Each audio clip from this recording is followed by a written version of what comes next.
હવામાન વિભાગની આગાહી મુજબ ઉત્તર ભારતના અનેક રાજ્યોમાં વાતાવરણમાં પલટું થવાની શક્યતા છે, જેને લઈને બુલડસ સહિત કાશ્મીરના કેટલાક પહાડી વિસ્તારોમાં હિમવર્ષા શરૂ થઈ છે। હવામાન શાસ્ત્રીઓએ આગામી 3 દિવસ માટે થયેલું એલર્ટ જાહેર કર્યું છે, કારણ કે મજબૂત વેસ્ટર્ન ડિસ્ટર્બન્સના પ્રભાવ હેઠળ કાશ્મીર અને ચિનાબ ખીણના વિસ્તારોમાં વ્યાપક હિમવર્ષા થવાની સંભાવના છે।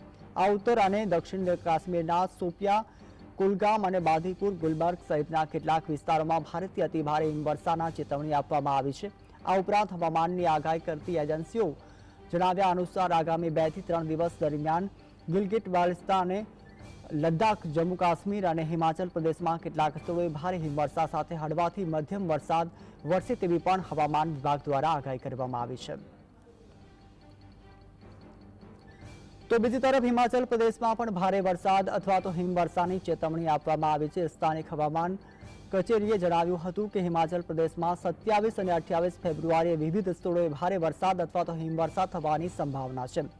27 ફેબ્રુઆરીના રોજ ચંબા, કાગડા, કુલ્લુ અને મંડી જિલ્લામાં ભારેથી અતિભારે વરસાદ અને હિમવર્ષા થઈ શકે છે। તો ફેબ્રુઆરીના રોજ ભારે વરસાદ અને હિમવર્ષા માટે ઓરેન્જ એલર્ટ પણ જાહેર કરવામાં આવ્યું છે। રાજ્યમાં 1 માર્ચ સુધી વરસાદની આગાહી કરવામાં આવી છે।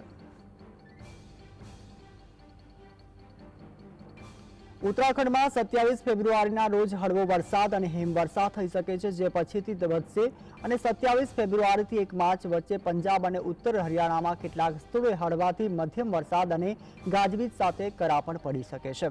તો બીજી તરફ તમિલનાડુમાં કેટલાક સ્થળોએ હળવો વરસાદ થવાય તેવી પણ શક્યતાઓ સેવાઈ રહી છે, જ્યારે 27 ફેબ્રુઆરીથી 2 માર્ચ વચ્ચે વરસાદની વરસે તેવું પણ હવામાન વિભાગ દ્વારા આગાહી કરવામાં આવી છે।